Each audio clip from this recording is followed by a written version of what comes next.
Welcome to special focus. Telangana అస్తిత్వానికి ఆత్మగౌరవానికి మళ్లీ ప్రమాదం ఏర్పడింది. ఎక్కడి మహనీయులను వదిలి సీమాంధ్ర విగ్రహాలకు సీఎం రేవంత్ హారతి పట్టడంపై తెలంగాణ సమాజం మండిపడుతుంది. సురవరం ప్రతాప్ రెడ్డి కన్నా ఎన్టీఆర్ఏ ఎక్కువనా అని నిలదీస్తున్నారు. మొత్తంగా గత 2-3 రోజులుగా రాష్ట్రంలో చోటు చేసుకుంటున్న పరిణామాలు తెలంగాణ సమాజాన్ని తీవ్ర ఆందోళనలకు గురిచేస్తున్నాయి.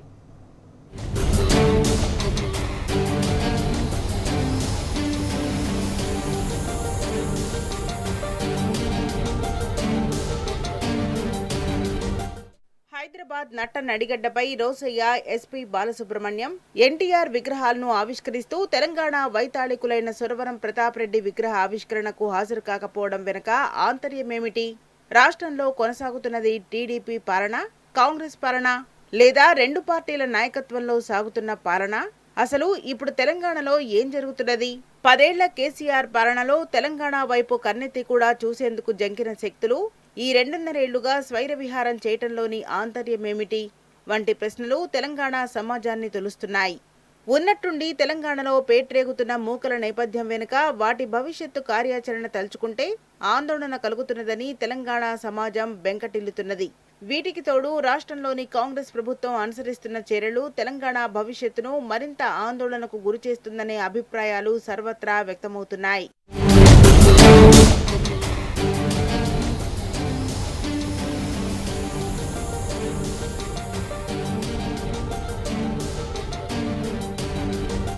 ఇప్పటికీ తెలంగాణ వనరులను కొల్లగొట్టడమే లక్ష్యంగా ముందుకు సాగుతున్న ఏపీ సీఎం చంద్రబాబుకు ముఖ్యమంత్రి రేవంత్ రెడ్డి రెడ్ కార్పెట్ వేస్తున్నారని తెలంగాణ సమాజం మండిపడుతున్నది. సురవరం ప్రతాప్ రెడ్డి స్ఫూర్తిని పాతరేసి తెలుగుదేశం పార్టీకి జాతర చేశారని ఆగ్రహం వ్యక్తం చేస్తున్నది. గోదావరి, కృష్ణా జలాల దోపిడీకి యథేచ్ఛగా పాల్పడుతున్న టీడీపీ అధినేత చంద్రబాబుకు తెలంగాణ బిడ్డలైన professor K Nageshwar, senior journalist Pasam Yadagiri వంటి అనేక మందిపై ఆంధ్రప్రదేశ్ మూకలు పేట్రేగుతున్న సందర్భంలోనూ సీఎం కుర్చీలో ఉన్న రేవంత్ తెలంగాణ సహజ మానవ వనరుల పర్యవేక్షణే ధ్యేయంగా నిలబడాల్సింది పోయి దొంగలను సర్దిగట్టే పాత్రను పోషిస్తున్నారనే ఆరోపణలు వినిపిస్తున్నాయి. గోదావరిపై బనకచెర్ల రూపంలో తెలంగాణ హక్కును హరించి వేస్తుంటే నోరు మెదపకుండా రేవంత్ సర్కార్ ప్రభుత్వాధినేతగా కాకుండా చంద్రబాబు చేతిలో కీలుబొమ్మగా మారారనే విమర్శలు వినిపిస్తున్నాయి.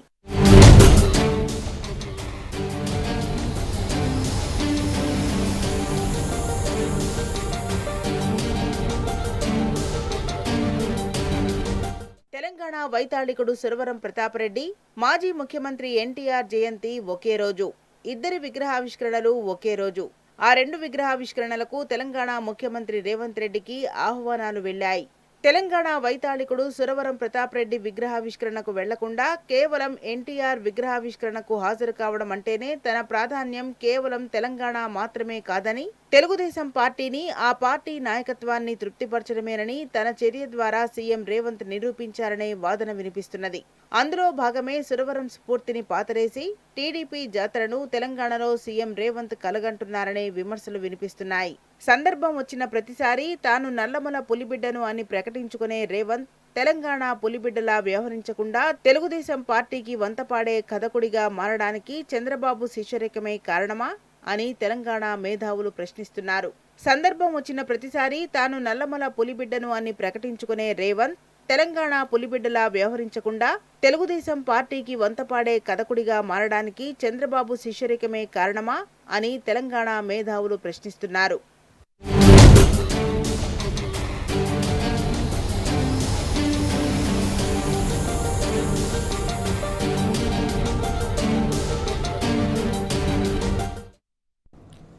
తెలంగాణ వైతాళికుడు పాలమూరు ముద్దుబిడ్డ సురవరం ప్రతాప్ రెడ్డి 130వ జయంతి ఉత్సవాలు వనపర్తిలో ఘనంగా జరిగాయి. దాచా సులోచనమ్మ ఏసీ కన్వెన్షన్ హాలులో మాజీ మంత్రి సింగిరెడ్డి నిరంజన్ రెడ్డి ఆధ్వర్యంలో ప్రప్రథమ కేంద్ర సాహిత్య అకాడమీ పురస్కార గ్రహీత సురవరం జయంతోత్సవాల్లో ఎందరో ప్రముఖులు, వక్తులు పాల్గొన్నారు. సురవరం ప్రతాప్ రెడ్డి సేవలను స్మరించుకున్నారు. ఈ సందర్భంగా సురవరం ప్రతాప్ రెడ్డి పార్కులో ఆయన విగ్రహానికి పూలమాల వేసి మాజీ మంత్రి నిరంజన్ రెడ్డి ఘనంగా నివాళులర్పించారు. బహుముఖ ప్రజ్ఞాశాలి అయిన సురవరం ప్రతాప్ రెడ్డి స్పృశించని అంశమే లేదని గుర్తు చేశారు. సురవరం చరిత్ర నేటి తరానికి తెలియాల్సిన అవసరం ఉందని, సురవరం రాసిన పుస్తకాలు చదివితే తెలంగాణ చరిత్ర తెలుస్తుందని నిరంజన్ రెడ్డి అన్నారు. సమాజం పట్ల ఆయనకు నిరంతర సంఘర్షణ ఉండేదని, 100 ఏళ్ల తర్వాత కూడా తెలంగాణ సమాజం మాట్లాడుకోవడం సురవరం చేసిన త్యాగానికి నిదర్శనమని అన్నారు. ఈ సమాజం పట్ల చిత్తశుద్ధితో కూడినటువంటి ఒక సంఘర్షణ ఆయనలో ఉండేది. అంతిమ పరిష్కారాలు ఇవి అయినా ఆయన చెప్పలే, కానీ ప్రతి దాంట్లో కూడా సంఘర్షణతో కూడినటువంటి ఒక ఆలోచనతోన ఆయన రచనలు చేయడం కానీ, అధ్యయనం చేయడం కానీ ఒకటి కాదు. అసలు నిజం చెప్పాలంటే ఒక రంగంలో ప్రవీణులైనటువంటి వాళ్ళను ఈ రంగంలో వీళ్ళు గొప్పవాళ్ళు, నిష్ణాతులు అని చెప్తాం. ఒక ఇంజనీర్ అద్భుతంగా పనిచేస్తే ఆయన చాలా గొప్ప ఇంజనీర్ అంటాం. ఒక శాస్త్రవేత్త ఫలానా ఫీల్డ్లో ఆయన ఎక్స్పర్ట్ అంటే చాలా గొప్పవాడు అంటాం. ఒక డాక్టర్లో కూడా 10 రకాల స్పెషలిస్టులు ఉన్నారు, 12 రకాల స్పెషలిస్టులు ఉన్నారు. ఒక డాక్టర్ ఒక స్పెషలైజేషన్లో గొప్పవాడు అంటే ఆ డాక్టర్ ఆ కంటిలో చాలా పెద్దవాడు, లేదా హృదయ రోగాలలో చాలా పెద్దవాడు అని చెప్తాం. కానీ సురవరం ప్రతాప్ రెడ్డి యొక్క గొప్పతనం ఏంటంటే ఆయన ఏనాడు నేను గొప్ప అని చెప్పాలి, ఆయన ఏనాడు కూడా కిరీటాల కోసం ఆయన తాపత్రయపడిన వ్యక్తి కాదు. కానీ ఆయన చేసినటువంటి కృషి ఆయన గొప్పతనాన్ని తెలియజేస్తుంది ఎప్పుడు కూడా. మీరు సాహిత్యం తీసుకున్న సాహిత్య ప్రక్రియలలో కూడా ఆయన వచనం రాసిండు, కావ్యం రాసిండు, గేయం రాసిండు, పద్యం రాసిండు, విమర్శ చేసిండు, పరిశోధన చేసిండు, పత్రికా సంపాదకుడిగా పనిచేసినాడు. హాస్టల్ బాధ్యత నువ్వు చేయాలని వాడిని కొత్తవాళ్ళ వెంకటరామారెడ్డి ఆదేశాలు ఇస్తే ఆయన ఆదేశం మేరకు 2 ఏళ్ళు హాస్టల్ను కూడా నిర్వహించి నాయకత్వం వహించిండు. ఆంధ్ర మహాసభకు నాయకత్వం వహించిండు. ఒకటి కాదు అసలు, భూగోళం నుంచి అంటే భూగర్భం నుంచి మొదలు పెడితే జియాలజీ అంటాం మనం, భూగర్భం నుంచి మొదలు పెడితే అంతరిక్షం దాకా ఆయన స్పృశించినటువంటి అంశం లేదు. శాస్త్రాల్ని, చరిత్రను, సాహిత్యాన్ని, సాంఘిక జీవనాన్ని, ప్రజల యొక్క పూర్వపు మొత్తం పరిణామ క్రమాన్ని కూడా, ఆయా ప్రాంతాల పరిణామ క్రమాన్ని కూడా మొత్తం అధ్యయనం చేసి ఒక అద్భుతమైనటువంటి రీతిలో ఆయన రచనలు చేసిండు, పోరాటం చేసిండు, స్వతంత్రం కోసం పోరాడిండు. 58వ సంవత్సరంలో ఆయన చనిపోయినారు. ఆయన జీవించినటువంటి కాలం కేవలం 58 ఏళ్ళు. కానీ ఆయన 23వ ఏట 24వ ఏట మొదలుపెట్టిండు అనుకుంటే ఆయన కృషిని. న్యాయవాద వృత్తి పూర్తయిన తర్వాత ఆయనకు ఉన్నటువంటి సమయం ఎంత? 35 సంవత్సరాల. కేవలం 35 సంవత్సరాల కాలంలో 100 సంవత్సరాల తర్వాత కూడా ఇవాళ అంటే 100 ఏళ్ల తెలంగాణ సమాజం ఇవాళ ఆయన గొప్పతనం గురించి చర్చించుకునేంత గొప్ప కృషి ఆయన చేసిండు. అది మనం గుర్తుపెట్టుకోవాలి. అందుకే బహుముఖీనమైనటువంటి ఆయన వ్యక్తిత్వం అద్భుతమైనటువంటిది. తెలంగాణ రాజకీయ సాంఘిక చైతన్యానికి ఆయన ఒక స్ఫూర్తి. గోలకొండ కవుల సంచికకు సంబంధించి మీరు చెప్పినారు. ఈరోజు ఉదాహరణకు నిన్ననో మొన్ననో పనికిమాలినోడు తెలంగాణ అనేది డిక్షనరీ లేదని మాట్లాడాడు, అర్భకుడు. ఇట్లే ఒక 70-75 ఏళ్ల కింద ఒక అర్భకుడు మాట్లాడి తెలంగాణలో కవులేడు ఉన్నారంటే, కవులు ఎక్కడ లేరు రా, మా దగ్గర పాండిత్యం ఉన్నవాళ్ళు, కవిత్వం ఉన్నవాళ్ళు, విద్వత్తు ఉన్నవాళ్ళు, ఇంత గొప్పవాళ్ళు ఉన్నారని చెప్పి అనతి కాలంలోనే 354-355 మందినో సమకూర్చి వాళ్ళ అద్భుతమైనటువంటి కవిత్వం. అందులో కూడా వారు చెప్పినారు ఇంతకుముందు మాట్లాడటం, కవిత్వం అంటే ఏదో ఆశల పల్లకిలో ఊరేగే కవిత్వం కాదు, ఊహాజనితమైన కవిత్వం కాదు. అసమానతలతో ఉన్నటువంటి ఈ సమాజాన్ని, అస్పృశ్యతతో ఉన్నటువంటి సమాజాన్ని అర్థం చేసుకొని దారి చూపించేటువంటి రచనలకు మాత్రమే విలువనిచ్చి దాన్ని ప్రాతిపదికగా తీసుకొని అంతమంది కవుల యొక్క రచనల్ని ఆయన గోల్కొండ కవుల సంచిక అనేటువంటి రూపంలో వేసినటువంటి దీశాలి. అదే ఆయన గొప్పతనం. అంత స్పష్టత ఉంది ఆయనకు. ఇంకా ఎంత పరిపూర్ణమైనటువంటి వ్యక్తిత్వము, ఆయన విజ్ఞానం అంటే, ఎవరైనా ఏకకాలంలో పలు సంఘాలకు నాయకత్వం వహించి పలు సంఘాల యొక్క ఆచరణకు ఆయన ఆద్యుడిగా సలహాదారుడుగా ఉండడం అనేటువంటి సాధ్యమవుతుందా? ఎప్పుడు ఇది? ఇవ్వాలంటే సోషల్ మీడియా ఉంది, మీడియా ఉంది, చదువుకున్న వాళ్ళు ఉన్నారు, లిటరేట్స్ ఉన్నారు, విశ్వవిద్యాలయాలు ఉన్నాయి, అనేక రకాల సామాజిక చైతన్యం, అనేక పోరాటాల ద్వారా ఈ 70-80 ఏళ్ల కాలంలో ఈ స్థితిలో మనల్ని పెట్టింది. ఇవాళ మనం ఇమీడియట్గా రియాక్ట్ కావచ్చు ఒక నిమిషంలో. కానీ 70-80 ఏళ్ల క్రితమే ఆయన మొత్తం సమాజం మీద ఆయన రియాక్ట్ అయినటువంటి తీరు ఎంత షార్ప్ ఉంది అనేటువంటిది ఒకసారి మనం దృష్టిలో పెట్టుకొని ఆలోచించాలి. అది ఆయన గొప్పతనం. ఆ విధంగా ఆయన నేను చెప్పబోయి ఒకటి దానికి మిస్ అయిపోయినాను. ఏకకాలంలో ఇన్ని సంఘాలకు ఆయన నేతృత్వం వహించినాడు. ఎక్కడ సమయం అసలు? ఎంత వాయువేగంతో ఒక మనిషి పనిచేస్తే, ఒక వ్యవస్థలాగా పనిచేస్తే ఇది సాధ్యమవుతుంది? ట్రాన్స్పోర్ట్ లేదన్నాడు, ఎడ్ల బండ్ల మీద పోయేది. నేను ఒకసారి ఆస్ట్రేలియాలో కలిసినటువంటి ఒక మిత్రుడు, వాళ్ళ ఊర్లో ఏదో సాయిబాబా గుడి కట్టినాం, మేమే మా కుటుంబం తరపు కట్టినాం, మీరు ఒక్కసారి రావాలంటే ఆయన కోరిక అంతగా కోరుతున్నాడని చెప్పి నేను ఒకసారి పోయినా. పోతే వాళ్ళ ఇంట్లో వాళ్ళ పెదనాయన ఎవరో ఉన్నాడు. నేను పోయినప్పుడు 7-8 ఏళ్ల కింద నేను పోయినప్పుడు ఆయన 100 ఏళ్ళు దాటినటువంటి పెద్ద మనిషి, 102, 103 ఏళ్ళు ఉన్నాయి పెద్ద ఆయన. ఆయన వెళ్ళిపోతే ఏ ప్రాంతం మీద అంటే వనపర్తి అంటే, ఆయన నాకు చెప్తున్నాడు, ఎడ్ల బండ్ల మీద సురవరం ప్రతాపరెడ్డి గారు మా దగ్గరికి వచ్చినారు. అప్పుడు ఎడ్ల బండే మా ఊరికి కూడా వచ్చినారు, మా ఇంటికి వచ్చినారు. నేను ఆనాడు 100 రూపాయల చందా ఇచ్చినా అని చెప్పినాడు ఆ పెద్ద మనిషి. 100 రూపాయల చందా ఇచ్చినానని చెప్పినాడు. 100 రూపాయల చందా 70-80 ఏళ్ల క్రితం అంటే చాలా పెద్ద అమౌంట్ ఆ రోజు.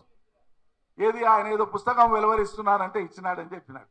అట్లా ఎక్కడైనా ఎడ్ల బండ ఆనాడు వేరే మార్గం లేదు. దురదృష్టం ఏంటంటే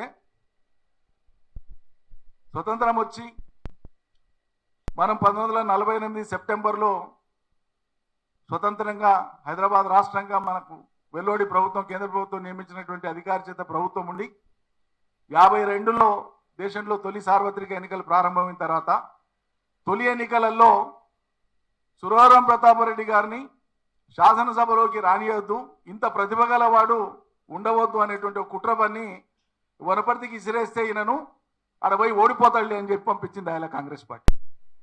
అప్పుడు కూడా ఇదే కుట్రలు, ఇంత కుసితంగా ఆలోచిస్తారు. అనాదిగా పాలకుల వివక్ష వల్లే పాలమూరు ప్రాంతం అభివృద్ధికి దూరమై శాపగ్రస్తంగా మారిందని తెలంగాణ ఉద్యమకారుడు వి ప్రకాష్ అన్నారు. తెలంగాణ రాష్ట్రం ఏర్పడిన తర్వాత పాలమూరు ప్రగతి పదంలో ముందుకు సాగుతుందని తెలిపారు. ఆసియాలోనే ప్రత్యేక గుర్తింపు పొందిన సరళ సాగర్ ప్రాజెక్టు ద్వారా సైఫన్ సిస్టమ్ను వనపర్తికి తీసుకువచ్చి ఈ ప్రాంత వైభవానికి అనేక మంది మహానుభావులు కృషి చేశారని ఆయన గుర్తు చేశారు. తెలంగాణ భారతదేశంలో విలీనం కాకముందే వనపర్తికి ప్రత్యేక చరిత్ర ఉందన్నది వి ప్రకాష్. సురవరం జయంతి ఉత్సవాల్లో ముఖ్య అతిథిగా పాల్గొన్నారు. గోల్కొండ పత్రిక నడపడమే కాదు, ప్రజల లోపల ఈ భావాలను వ్యాపింపజేస్తున్నాడో.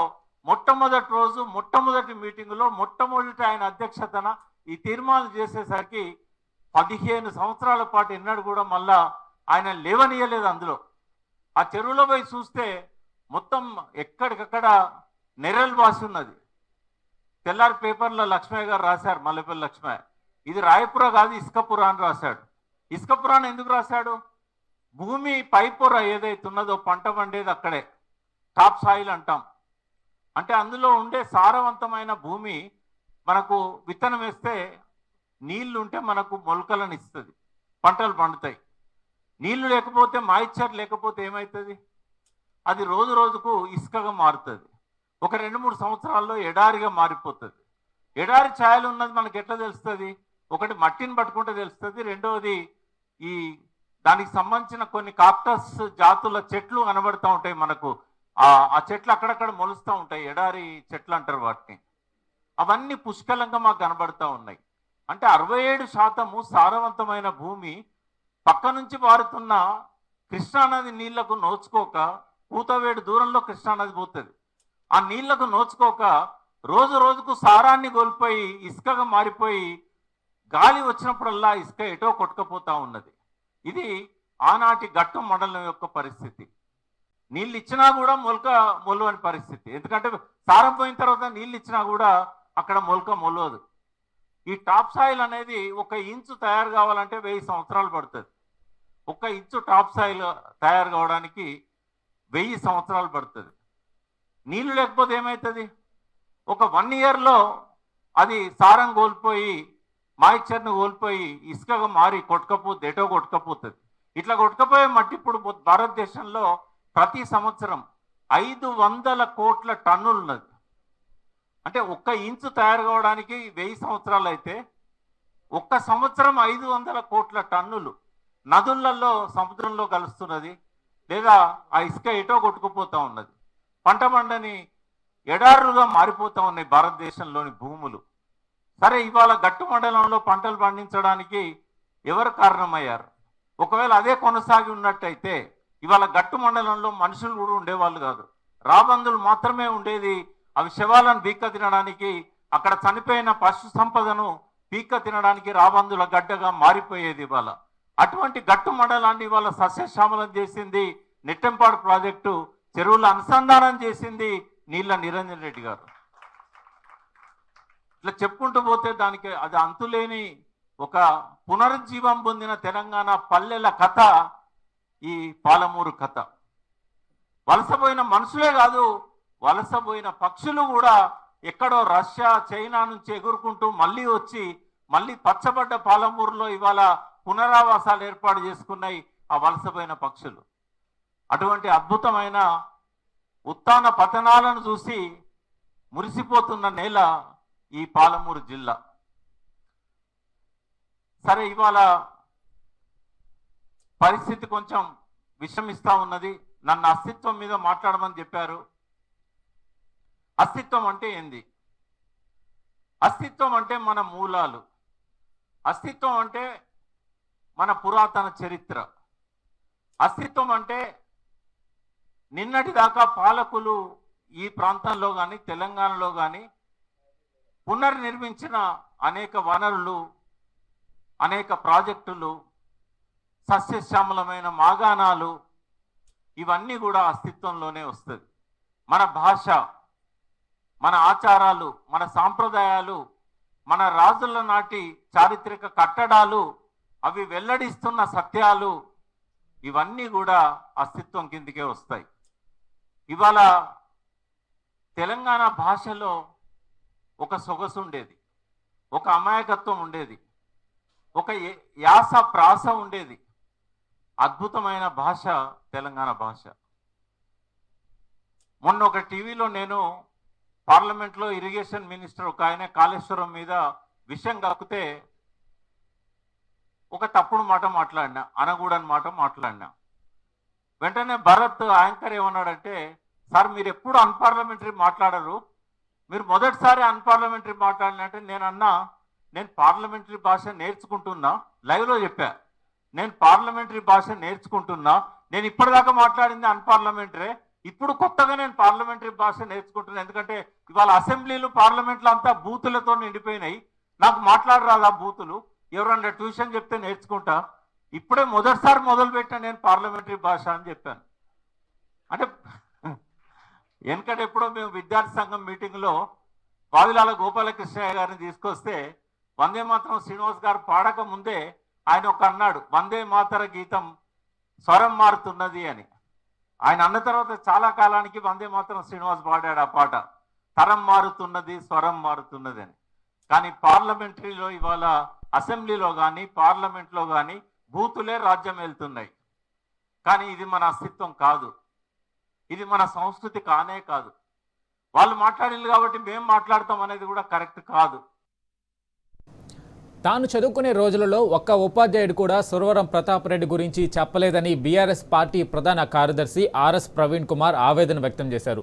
తెలంగాణ చరిత్రను ఉద్దేశపూర్వకంగా మరుగున పెట్టారని ఆయన ఆరోపించారు. తెలంగాణ అనే పదం మాట్లాడితేనే అవహేళన చేసేవారని, గోల్కొండ పత్రిక తెలంగాణ ప్రజలకు ఎందుకు అందుబాటులోకి రాలేదని ప్రశ్నించారు. నమస్తే తెలంగాణ వచ్చే వరకు తెలంగాణకు ప్రత్యేక పత్రిక లేకపోవడం దురదృష్టకరమని అన్నారు. ప్రాథమిక హక్కులు, మానవ హక్కుల గురించి మాట్లాడినా అవహేళన చేసేవారని వాపోయారు ఆయన. ఆనాడే వ్యక్తిగత హక్కుల గురించి సురవరం ప్రతాప్ రెడ్డి మాట్లాడేవారని గుర్తు చేసిన ఆర్ఎస్పీ, ప్రస్తుతం తెలంగాణలో ఫిర్యాదు చేయడానికి కూడా ప్రజలు ఇబ్బందులు పడుతున్న పరిస్థితులు ఉన్నాయని వ్యాఖ్యానించారు. ఒక చిన్న విషయం చెప్తాను నేను. ఆయన ఎంత గొప్పగా సురవరం ప్రతాప్ రెడ్డి గారు మరి మనిషికి లిబర్టీ మీద, అంటే స్వాతంత్రం మీద, లిబర్టీ ఆఫ్ పర్సన్ అంటే నీ దేహం మీద నీకుండే హక్కు గురించి మాట్లాడిండ్రు. నీ దేహం మీద నీకుండాల్సిన హక్కు గురించి సురవరం ప్రతాప్ రెడ్డి గారు ఆ రోజుల్లోనే మాట్లాడిండ్రు. నిజానికి మన దేహాల మీద ఈరోజు మనకు హక్కు ఉన్నదా? ఆ హక్కు ఒకవేళ ఉల్లంఘించబడితే దాని గురించి మాట్లాడే పరిస్థితి ఈరోజు ఉన్నదా? ఉంటే ఎంతవరకు ఉన్నది ఇవాళ మనం చూసుకోవాలి. ఇవాళ సింహావలోకం అన్నారు. నేను సింహావలోకం కాదు, అసలు మనకు అవగాహన లేదు. నేను ఒక చిన్న ఉదాహరణ చెప్తా. ఇటీవల కాలంలో ఒక మంత్రి, కేంద్ర మంత్రి కుమారుడి చేతిలో, చాలా బలవంతుడు కేంద్ర మంత్రి కుమారుడి చేతిలో 1 సంవత్సరం పాటు పలుమార్లు అఘాయిత్యానికి గురైన ఒక మైనర్ బాలిక వాళ్ళ తల్లి ఇద్దరు కలిసి పోలీస్ స్టేషన్కు పోతే పోలీస్ స్టేషన్లో కనీసం వాళ్ళ కంప్లైంట్ కూడా రిజిస్టర్ చేయలేదు.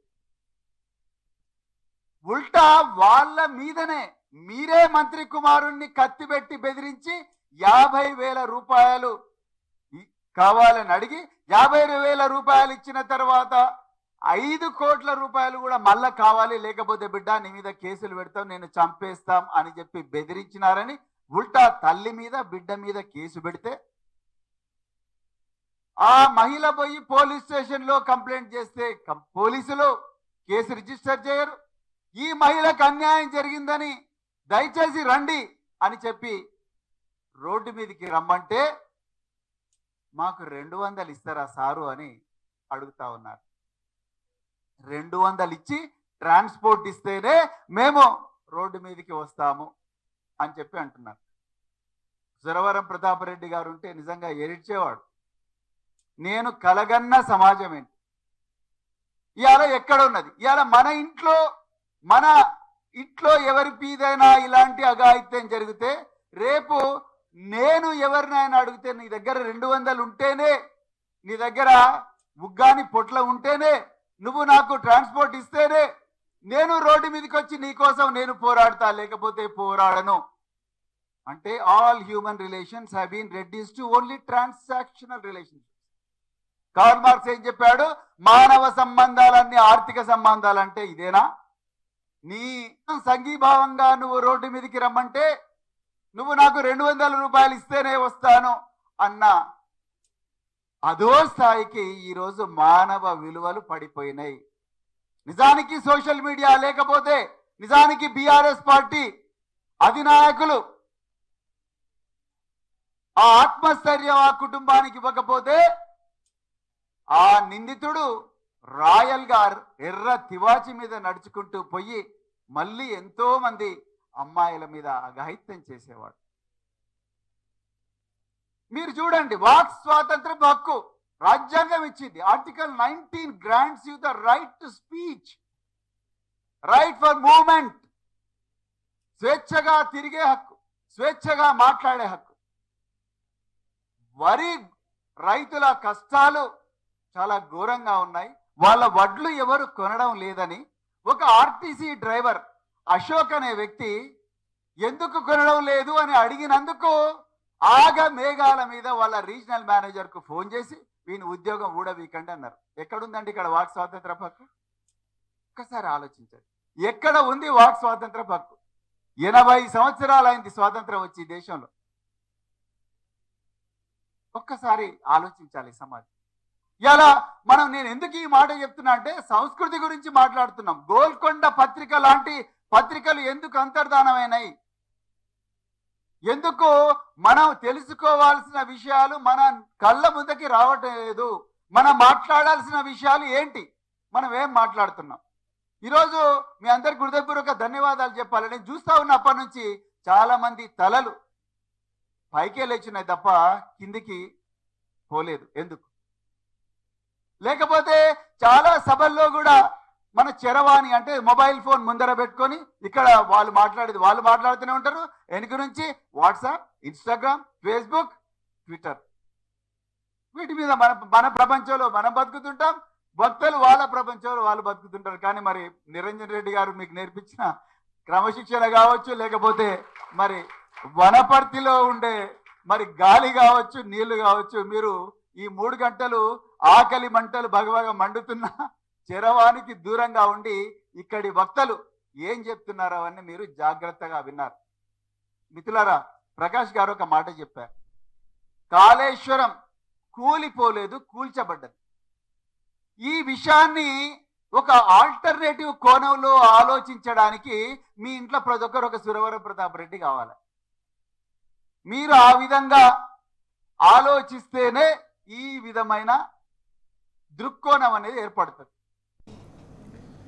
సామాజిక రుగ్మతలకు ఎదురొడ్డి నిలిచిన మహానుభావుడు సురవరం ప్రతాప్ రెడ్డి.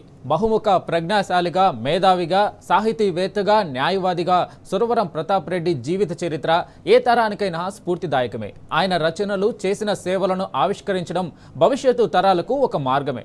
సురవరం 130వ జయంతి సందర్భంగా టీ న్యూస్ ఘన నివాళి అర్పిస్తూ వైతాళికుడికి వందనాలు సమర్పిస్తుంది. ఇది ఇవాల్టి special focus. Keep watching tea news.